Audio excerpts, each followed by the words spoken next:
ओम शांति।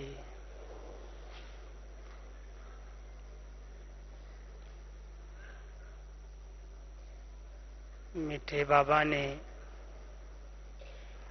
हम सभी को सदा निश्चिंत स्थिति में रहना सिखाया है, जबकि चारों ओर चिंता और भय इसका वातावरण है। चिंता और भय के वातावरण में सदा निश्चिंत जीवन जीना, बेफिक्र बादशाह की स्थिति का अनुभव करना, उसके लिए हम सबके पास एक बहुत बड़ी शक्ति है। जब से जापान का समाचार सुना है, सभी सुन रहे हैं, चर्चाएं भी करते हैं, संदेश भी बाबा के सुने, दादियों के संदेश भी सब तरफ गए हैं। बाबा के वो महावाक्य याद आते हैं जो बाबा कहते हैं, बच्चे सेकंड का बुलावा होगा, आवाज आएगी, बच्चे यहां से निकल जाओ, यहां से हट जाओ। उस समय फौरन बुद्धि निर्णय करनी चाहिए, करूं या नहीं। दुविधा में न हो। परिस्थितियां, माया के विकराल रूप, प्रकृति के पांचों तत्व अंतिम वार अजमाने के लिए कलयुग के अंत में हम सब के सामने हैं, लेकिन उसमें विजयी कौन बनेंगे, कैसे बनेंगे, बाबा हम सबको एक सेकेंड में फुल स्टॉप लगाना सिखा रहे हैं। फुल स्टॉप कहां लगना है? बुद्धि में। क्यों, क्या, कैसे कि उलझन में बुद्धि न लग जाए, उलझ न जाए। यथार्थ निर्णय, समय पर निर्णय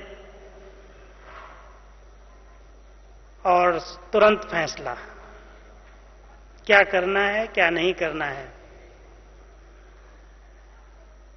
उसके लिए किन किन बातों पर ध्यान देने की आवश्यकता है। एक तो बाबा कहते हैं कि वर्तमान समय भगवान को पहचानना सहज है, लेकिन इंसानों की गति, उनकी अंदर की बातों को जानना और पहचानना, उसमें मेहनत है, मुश्किल है। और उसमें चाहिए परखने की शक्ति। किस भाव से, किस लक्ष्य से हमारे सामने आया है, या ये जो बातें हो रही हैं या कर रहे हैं, उसके पीछे क्या भाव है। यदि व्यक्ति परख लेता है तो परखने के बाद वो निर्णय ले लेता है, और निर्णय के बाद प्रैक्टिकल स्वरूप में आता है। परखने के लिए बाबा हमेशा कहते हैं, तुम्हारे पास साइलेंस की पावर चाहिए। मन और बुद्धि बहुत स्थिर, एकाग्र चाहिए। बुद्धि समय पर ठीक निर्णय करे। उसके लिए एक लिस्ट आपके सामने मैं रखता हूं, कैसे करेगी। क्योंकि अगर बुद्धि किसी भी बोझ से प्रभावित है, कोई बोझ के नीचे है, तो ठीक निर्णय समय पर नहीं दे सकेगी। और कितने प्रकार के बोझ हैं। बाबा तो कहते हैं, बच्चे अपने बोझ मुझे दे दो। संगम युग पर मैं बच्चों के बोझ लेने के लिए आया हूं, लेकिन फिर भी कभी अपने दर्पण में देखना, मुझ आत्मा ने कौन कौन से बोझ उठाए हुए हैं। आत्मा बहुत लाइट है, ज्योति बिंदु है, लेकिन कितने प्रकार के बोझ लेकर के चल रही है। और अगर बोझ हैं तो ठीक निर्णय, समय पर निर्णय कैसे लेगी। कौन कौन से बोझ हैं? सबसे पहला, व्यर्थ और नेगेटिव सोचने का। जो चीज, जो दृश्य सामने आए, देखा, प्रश्न उठ गए, क्यों, कैसे, कब, कहां, किसने। और व्यर्थ की ऐसी जाल ऐसी क्यों लग जाती है जो बुद्धि को उलझा देती है। इसलिए बाबा इस समय आप देखें, संदेश में भी सुना, मुरलियों में भी सुन रहे हैं। 18 जनवरी में बहुत प्यार देते हुए, प्यार की सौगात के रूप में बाबा ने कहा, बच्चे व्यर्थ संकल्प दान में दे दो। शिव जयंती पर बर्थडे की गिफ्ट मांगी, व्यर्थ संकल्पों की गिफ्ट दे दो। बहुत प्यार से बाबा हम सबको व्यर्थ और नेगेटिव से मुक्त कराना चाहते हैं।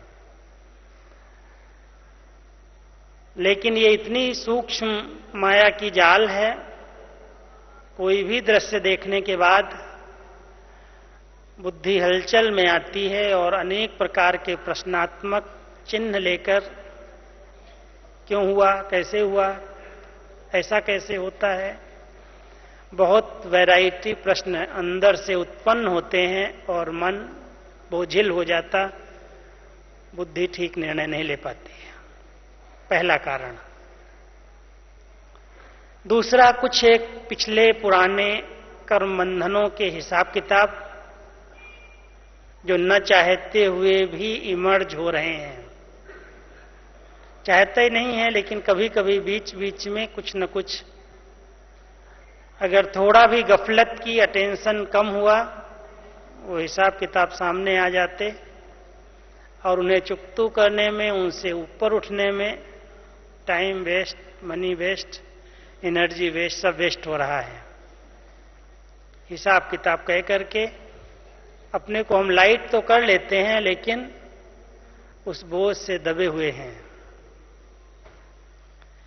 तीसरा, आप देखेंगे कहीं न कहीं किसी न किसी लौकिक में, संबंधियों में बहुत सूक्ष्म मोह की रगें हैं, और वो मोह की रगें पता नहीं चलती हैं। जब अचानक कुछ होता है तब पता चलता है मेरा इससे कितना मोह था, कितनी अटैचमेंट थी।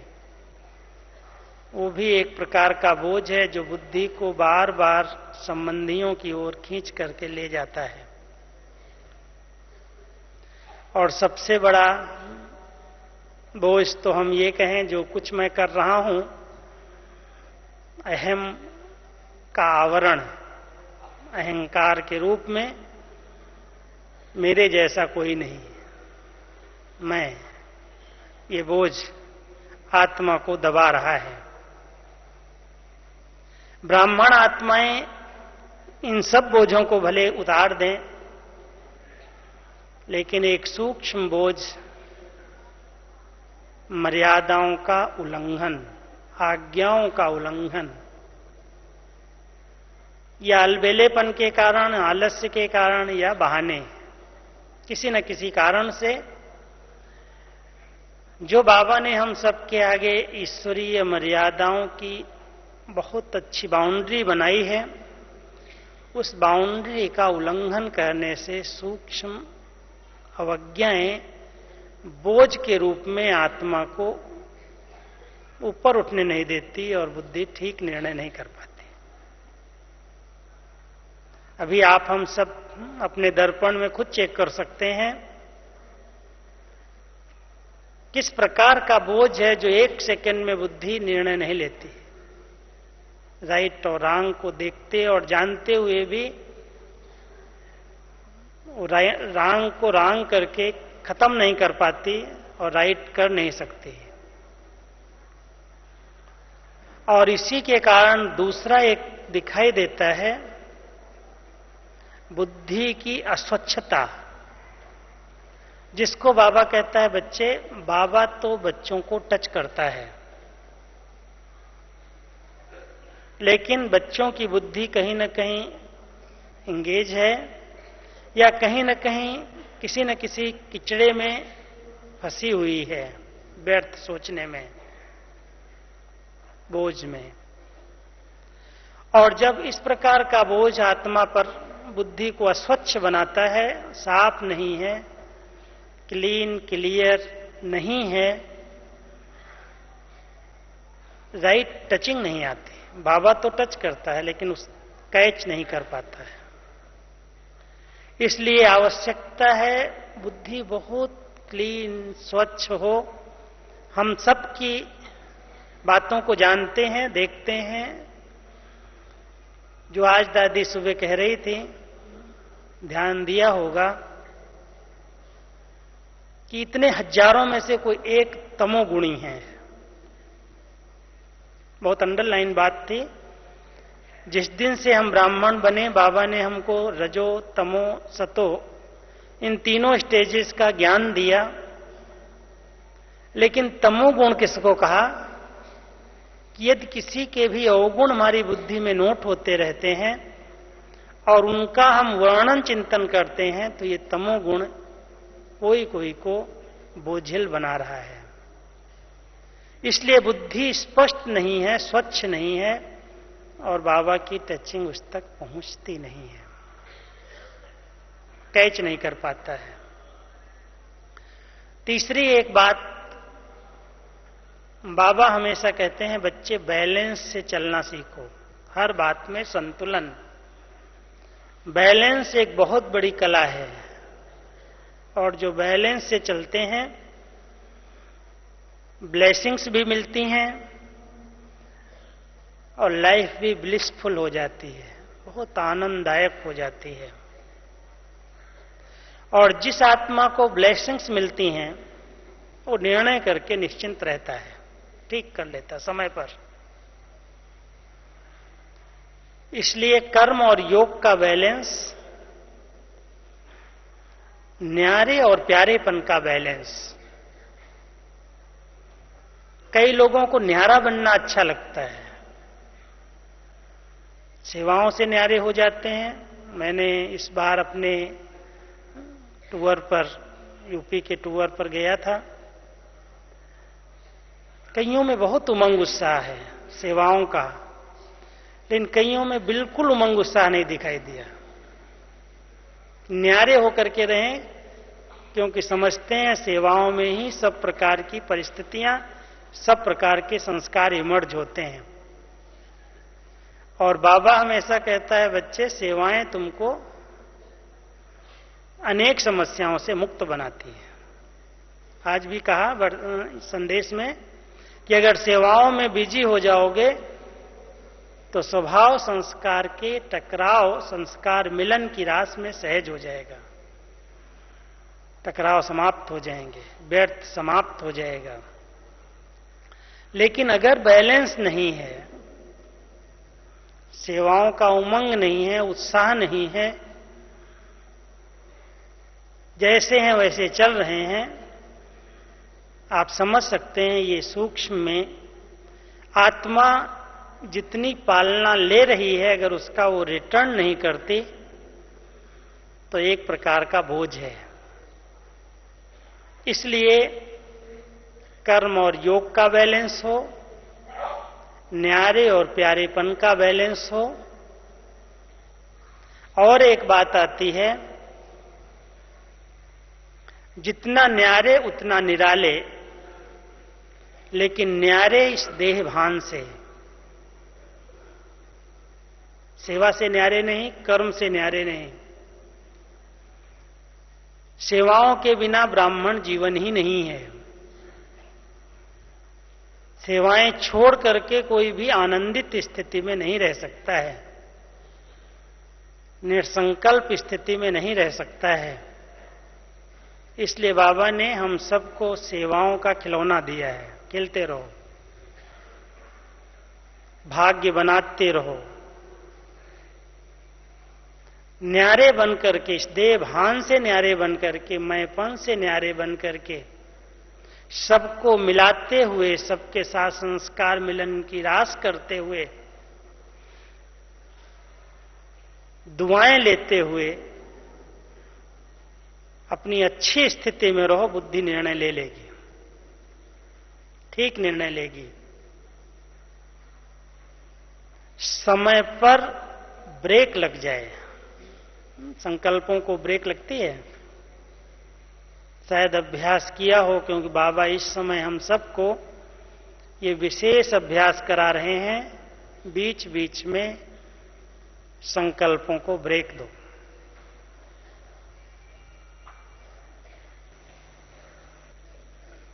ब्रेक लगती है। ब्रेक को ज्ञान योग का आयल जरूरी है। अगर आयल नहीं होगा तो ब्रेक नहीं लगेगी। लेकिन ब्रेक लगा करके खड़े नहीं हो जाना। सिर्फ ब्रेक इसलिए नहीं होती कि गाड़ी खड़ी कर दो, साथ में हैंडल भी होता है, मोड़ लो। व्यर्थ को ब्रेक लगानी है। जो श्रेष्ठ समर्थ संकल्प हैं, जिनमें प्राप्तियां हैं, जिनमें अनुभूति है, उन संकल्पों की ओर मोड़ करके अपने लक्ष्य को प्राप्त करो। वाहन को सदा बांध करके नहीं रखा जाता है। अगर हमारा संकल्प वाहन का काम करता है तो वाहन को बांधना नहीं है, क्या करना है? वाहन से यात्रा करनी है और उसको बहुत अच्छा भोजन खिलाना है, बहुत अच्छे अच्छे विचार देने हैं। अच्छे भोजन करने की आदत, जो आज बाबा कह रहे थे,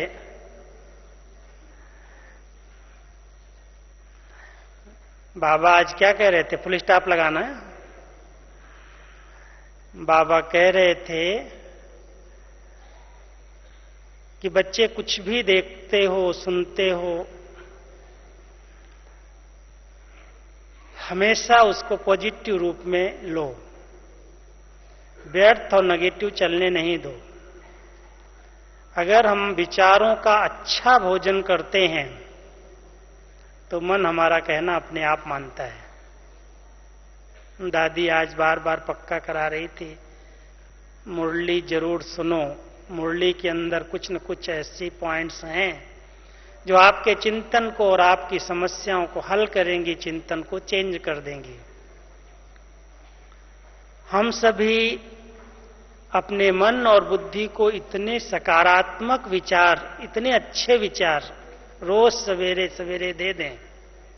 कई बार अलबेले होते, मुरली पढ़ लेंगे, सवेरे अगर नहीं टाइम मिला तो शाम को पढ़ लेंगे। पढ़ना ही है, हाजिरी ही लगानी है, लेकिन सवेरे का अपना महत्व है। सारे दिन की दिनचर्या का आदि कितना अच्छा है, उस पर सारे दिन की दिनचर्या आधारित है। इसलिए आदि समय में सवेरे सवेरे उठते ही, जैसे पहले संकल्प में बाबा से गुड मॉर्निंग करते हैं, ऐसे ही कुछ अच्छे संकल्प भी मन को दें जिसमें बुद्धि बिजी हो जाए। और जब बुद्धि अच्छे संकल्पों में लग जाती है, अच्छे चिंतन करने लगती है, तो अच्छे चिंतन विचार हमेशा जितने अच्छे हैं, जितने क्वालिटी के संकल्प चलते हैं, उतने सीमित होते हैं, अधिक नहीं होते। बोल भी अगर हम अच्छे अच्छे बोलते हैं, रतन निकालते हैं, तो भी गिनती किए जा सकते हैं, अधिक नहीं बोले जाते। अधिक बोलने में कुछ न कुछ कहीं न कहीं व्यर्थ मिक्स हो ही जाता है। इसलिए बाबा ने हम सबको कम बोलो, धीरे बोलो, मीठा बोलो, ये मंत्र दिया है। ये निर्णय शक्ति को बढ़ाने के लिए बहुत आवश्यक है। क्योंकि अधिक बोलने से, कुछ न कुछ गलत होने से अवज्ञाएं होती हैं, और वो अवज्ञाएं बुद्धि को समय पर ठीक निर्णय नहीं लेने देती हैं। अगर मान लो आप किसी रास्ते पर जा रहे हैं और रास्ता भूल जाएं, भटक जाएं, भले 2 किलोमीटर ही भटकें, गलत रास्ते पर चले जाएं, तो भटकने वाला कितना थकावट का अनुभव करता है, कितना उसके संकल्प व्यर्थ जाते हैं, समय व्यर्थ जाता है। 1 सेकंड रुक करके पूछने की बजाय, रास्ता जानने की बजाय हम चले गए, भटक गए और वापस आना पड़ा, तो बहुत बोझ हो जाता है। अगर बुद्धि को भटकाने की आदत बढ़ गई, चलो इधर भी देख लें, इधर भी देख लें, सही रास्ता है या नहीं है, देखने के ख्याल से भी अगर आप कहीं जा रहे हैं, भटक रहे हैं, तो भटकने से भी थकावट का अनुभव होगा, और थकी हुई बुद्धि कभी भी ठीक निर्णय नहीं दे सकती है। इसलिए बाबा कहता है, बच्चे तुमको तो मैंने एक हाईवे दिया है, जैसे ट्रेन पटरी पर खड़ी कर देते हैं,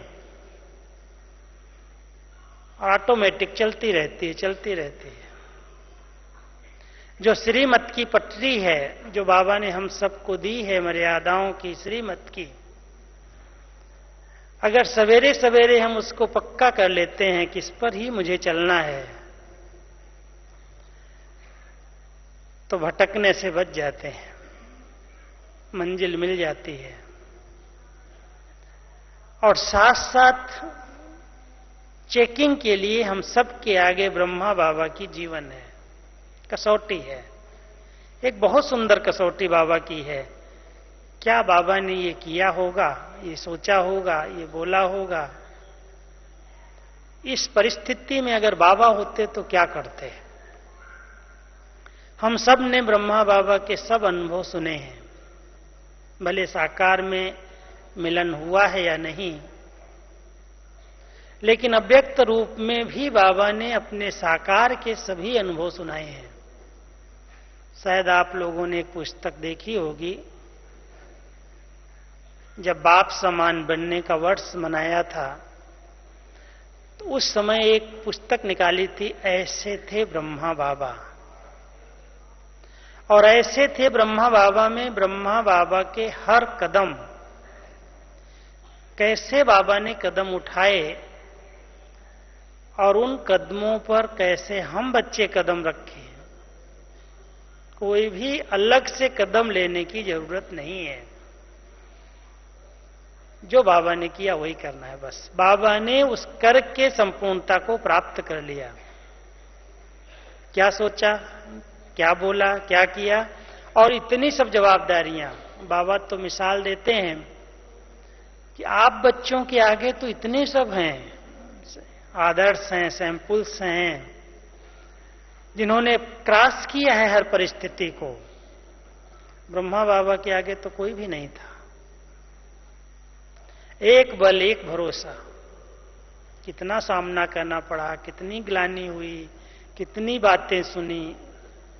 इस बार भी कहा, बच्चे ब्रह्मा बाबा ने जीवन में रहते हुए जीवन मुक्त स्थिति की मौज का अनुभव किया। जवाबदारियां छोड़ी नहीं, जिम्मेवारियां छोड़ी नहीं, सेवाएं छोड़ी नहीं, सब कुछ किया। लास्ट तक भी बाबा को मकान बनाने का ध्यान था। पांडव भवन में ट्रेनिंग सेक्शन बन रहा था उस समय जब बाबा व्यक्त हुए, ऊपर की मंजिल। और बाबा अपने बच्चों को हाथ पकड़ के सारा सैर करके आए, गाइड करके आए। पत्रों के जितने उत्तर देने थे, जितने पत्र आए थे, बाबा ने सब पत्र सुने और उनका उत्तर भी लिखा दिया। हर जवाबदारी, हर कार्य संभालते हुए अपनी कर्मातीत संपूर्ण स्टेज बना ली। छोड़ा नहीं कुछ भी। हम छोड़ करके बन जाएंगे ऐसा सोचना ही नहीं। सब कुछ करके, सबके साथ रह करके, संगठन में रह के, परिवार के बीच में रह करके हम ऐसी स्थिति बना करके दिखाएं। संस्कार की भिन्नता अंत तक है और रहेगी। संस्कार एक हो जाएंगे ये कभी बाबा नहीं कहते, लेकिन संस्कारों को मिला करके चलना, समझ करके चलना, अपने आप को एडजस्ट करके चलना, ये विशेषता आनी चाहिए। कभी भी टकराव की स्थिति न हो जाए। एक हो जाएंगे नहीं, लेकिन टकराव न हो जाए, इसका ध्यान रखना। तो बाबा ने भी हम बच्चों को सबके बीच में रह करके संस्कार मिलन की राह सिखाई और संस्कार मिला करके, एक हो करके अपने बच्चों को चलाया। अगर थोड़ा सा भी हमारा संस्कार कभी टकरा गया, कितने संकल्प व्यर्थ जाते हैं, कितना समय व्यर्थ जाता, अपना भी जाता है और जो निमित्त है उनका भी समय जाता है। इसलिए कैसे भी किसी भी परिस्थिति में सहन करके, समा करके, झुक करके, भले कोई नेगेटिव बात हमने देख भी ली, समाने की भी शक्ति है।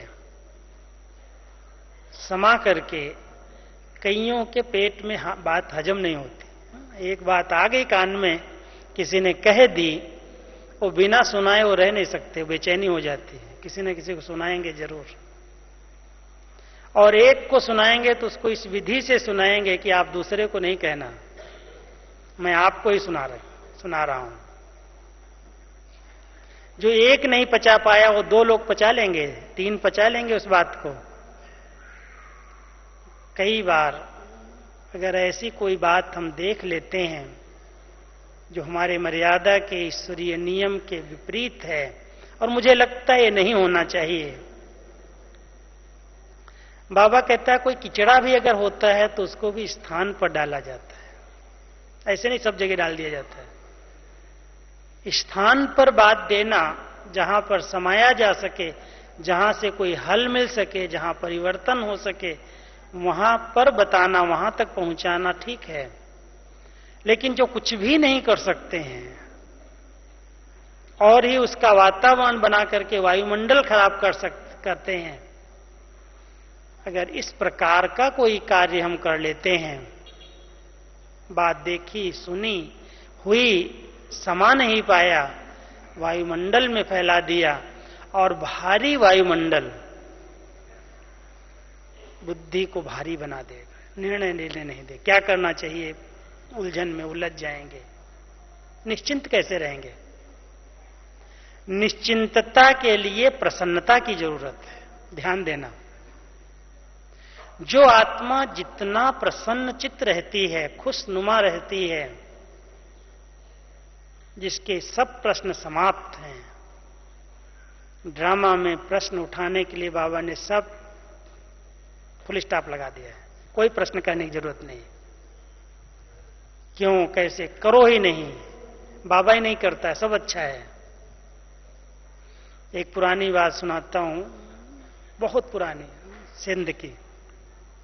कई बाबा की बातें मुझे पढ़ने को मिल जाती हैं, सिंधी की नोट्स मिल जाते हैं।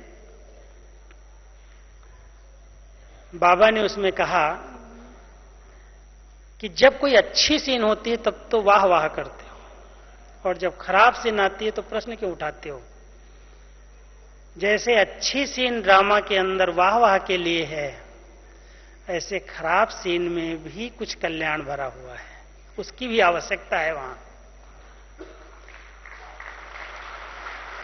इसलिए उस खराब सीन को देख करके विचलित हो जाना, अपने हाथ में ला ले लेना, अपने आप को जवाबदार समझ करके टकराव कर लेना, ये समझदारी नहीं है। समझदारी ये है, यदि मैं आत्मा किसी कार्य के निमित्त हूं, हमारी जवाबदारी है, तो सबसे अच्छी विधि है उसको परिवर्तन की शुभ भावना। परिवार है, और मदद अगर हम कर सकते हैं तो शुभ भावना का सहयोग दें। और अगर बहुत समीपता का संबंध है तो स्नेह की विधि से उसको गाइड करें और नहीं तो छोड़ दें। बाबा जाने, बड़े जाने, निमित्त जाने। हम अधिक बुद्धि चला करके और इतने लंबे लंबे पत्र लिख करके धमकी के अगर यज्ञ में बाबा के पास, दादियों के पास भेजेंगे और चाहेंगे कि हमें यहां से ठीक उत्तर मिले, ठीक निर्णय लिया जाए, कौन लेगा? कौन बैठा है? हर एक को बाबा ने बुद्धि दी है ठीक निर्णय लेने की। हर एक खुद जवाबदार है। और जो बाबा के बच्चे जहां पर भी हैं उसके लिए कुछ नियम कायदे बनाए गए हैं। सेवाएं बढ़ रही हैं, विस्तार हो रहे हैं, और विस्तार के बीच में बातें छोटी मोटी आती हैं, आएंगी, समझ के चलना है। अंतिम समय है, अंतिम वार होंगे, समस्याएं बढ़ेंगी, हिसाब किताब सामने आएंगे, और जो जिसने किया है वो बाबा कहता, बाबा को प्रत्यक्ष होने के पहले जिस आत्मा ने जो कुछ किया है वो अपने आप को प्रत्यक्ष कर देगी, हो जाएगी। इसलिए मुझे कोई जवाबदारी किसी आत्मा की लेने की जरूरत नहीं है, वो खुद प्रत्यक्ष हो जाएगी। हम अपने आप की स्थिति को निश्चिंत स्थिति बनाएं, और इसीलिए आवश्यक है इस समय निश्चिंत स्थिति। कुछ भी आ जाए, पेपर आ सकता है, शरीर का आ सकता है, संबंधों का आ सकता है, धन का आ सकता है, भोजन का आ सकता है, कुछ भी आ सकता है। आज देखो 7 मिनट के अंदर आधा जापान नष्ट हो गया। 7 मिनट केवल। कोई को सोचने के लिए फुर्सत नहीं मिली, भागने के लिए फुर्सत नहीं मिली, कहीं जाऊं ये भी फुर्सत नहीं मिली। और जो बच गए उनके लिए इतनी बड़ी प्रॉब्लम है जो पानी नहीं है, खाना नहीं है, अन्न है लेकिन सब जहरीला हो गया। ऐसी परिस्थिति में लाखों लोग फंसे हुए हैं। बाबा कहता डरने की जरूरत नहीं है, बच्चों को तो सब पता है, तैयार हैं। लेकिन ऐसी स्थिति मैंने अपनी बनाई है कि कोई ऐसा पेपर आएगा तो मैं आत्मा वतन में बाबा के पास जा करके सूबी रस पीऊं, या व्यक्त बातें और व्यर्थ बातें मुझे अपनी तरफ खींच ले जाएंगी। अगर कहीं पर भी बुद्धि कहीं अटकी है, लटकी है, किसी भी स्थूल और व्यर्थ बातों में हम फंसे हुए हैं। मैं आज कह रहा था किसी को, मान लो आज मैंने अपना सब कुछ सफल नहीं किया है और अंत आ गई और रखा हुआ है, कहीं पर भी हो, छिपा के रखा है, बैंक में रखा है, किसी को कर्ज दिया हुआ है, या कहीं पर भी है, और बहुत अधिक मात्रा में है, जहां पर बार बार ध्यान जाता है। अंतिम समय में वो कहां जाएगी बुद्धि, आत्मा वो कहां जाएगी? थोड़ा सा सोचना। बाबा के पास जाएगी, अव्यक्त वतन जाएगी। इतनी लाइट बुद्धि हो गई है कि सब कुछ सफल कर लिया मैंने जीते जी। कल का भरोसा नहीं है, कहते कल और काल का भरोसा नहीं है। सब कुछ सफल हो जाए और जो करना है वो मैं कर लूं, चाहे तन की शक्ति है कर लो जो कर सकते हो, धन की शक्ति है सफल कर लो, है धन बाबा ने अगर दिया है लगा दो कार्य में, बाबा के यज्ञ में, सेवा में, जितना सफल कर सकते हो। अगर मन अच्छा है तो मन मनाओ, दूसरों के मन को सेकंड में रोक सको, उसकी चंचलता को समाप्त कर सको, अगर मन की शक्ति है तो। और जब मन, वाणी और कर्म में, तीनों में समन्वय आ जाए, तीनों समान हो जाएंगे, किसी के विचारों को मन की शक्ति से कंट्रोल करना, वाणी की शक्ति से उसको शक्ति प्रदान करना, और कर्म की शक्ति से उसको गुणदान देना, अगर ये तीनों सेवाएं साथ साथ हो जाएं तो सेकंड में बुद्धि सिद्धि को प्राप्त कर लेगी, सिद्धि मिल जाएगी, सफलता मिल जाएगी। इसलिए बाबा इस समय हम सबको कह रहे हैं कि एक प्रकार की सेवा नहीं करो। सिर्फ वाणी से बहुत अच्छे प्रवचन दे दिया, क्लास करा ली, किसी को कोर्स करा दिया। मन की स्थिरता से अन्य आत्माओं का मन शांत हो जाए, भटकना उसका बंद हो जाए। वाणी में इतनी शक्ति हो, कोई भी व्यर्थ बोलना हो, इतनी शक्तिशाली आत्मा बोल निकले जो सामने वाली आत्मा में शक्ति आ जाए, उमंग आ जाए, उत्साह आ जाए, जोश आ जाए करने का कि ये करना चाहिए। निराश उदास न हो जाए हमारे बोल सुन करके, और कर्म में संबंध संपर्क से हम उसको करने की प्रेरणा दे दें। करो करो करो,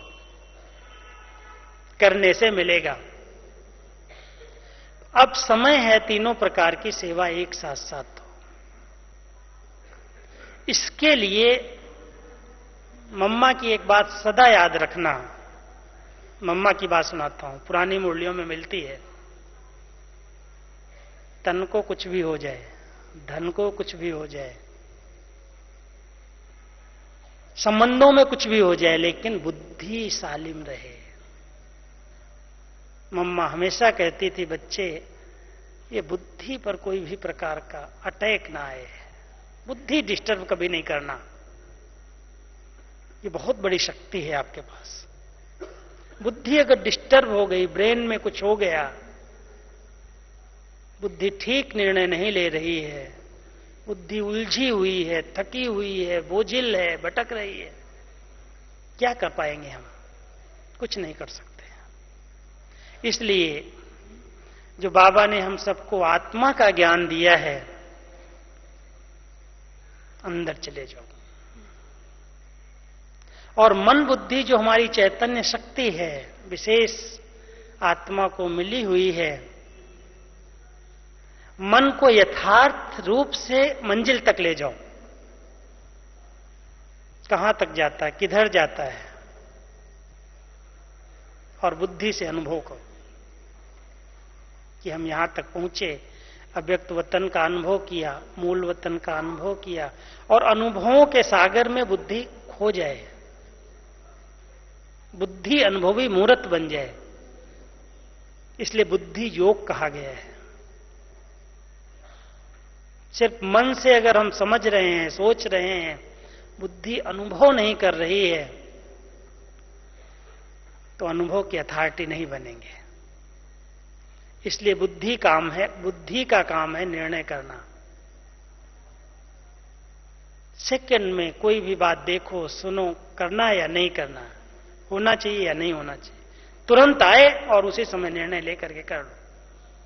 लेकिन सोचो जरूर, सोच करके फिर सोचना नहीं, एक सेकंड रुक करके सोच करके कर लिया, हो गया, फिर उसके बाद निश्चिंत स्थिति में प्रसन्न चित्त रहो। तो हम सबको बाबा ने अनेक परिस्थितियों में रहते हुए, विकराल परिस्थितियां सामने आए, माया की रूप में, जो पांचों विकारों का फुल फोर्स है, कलयुग है, कलह का युग है, तत्वों का भी फुल फोर्स है। अभी तो एक एक तत्व वार कर रहे थे, और अभी आप देखो पांचों तत्व लग गए इकट्ठे। तो जब पांचों तत्व और पांचों विकारों का फुल फोर्स है, 10 शीश वाला रावण हमारे सामने है, तो राम की शक्ति कितनी हमारे पास है, कैसे हम उसको जीत सकेंगे, वो हर एक विचार करो। उसके लिए अपनी बुद्धि को बहुत निर्मल, बहुत स्वच्छ, बहुत शीतल, बहुत लाइट बनाओ। एक सेकंड मुड़े, कल का दिन है, बाबा आएंगे, मिलन मनाएंगे। जो कुछ बीतती हुई बातें हैं, होली पर बाबा कहता है होली, जो हो गई, बीती सो बीती, बिंदी लगाओ।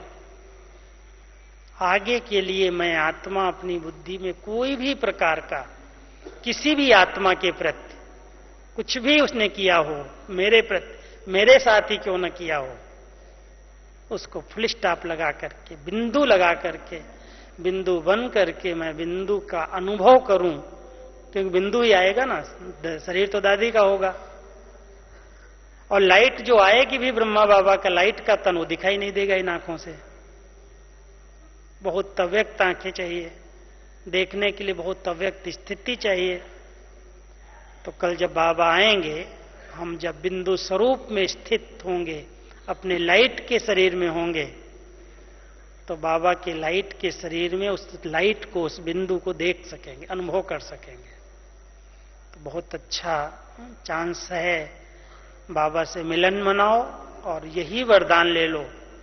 मुझे 88 में बाबा ने ये वरदान दिया था। बाबा से जब पर्सनल हम सब मिल रहे थे मधुबन के 120 भाई, शाम को 7 बजे बाबा से मिलना शुरू किया और सुबह 7 बजे तक मिले। 12 घंटे में 120 लोग मिले। वो भी दिन थे। कितनी कितनी देर एक एक से बात किया होगा बाबा ने। तो जब मेरा नंबर आया, मैं बाबा के बाद लास्ट तक लिखता रहा, बाबा के सब महावाक्य रात भर लिखता रहा, जितना बाबा ने बोला सब लिख डाला।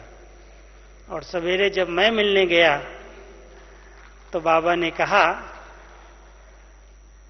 बच्चे को दिव्य बुद्धि का वरदान मिला हुआ है।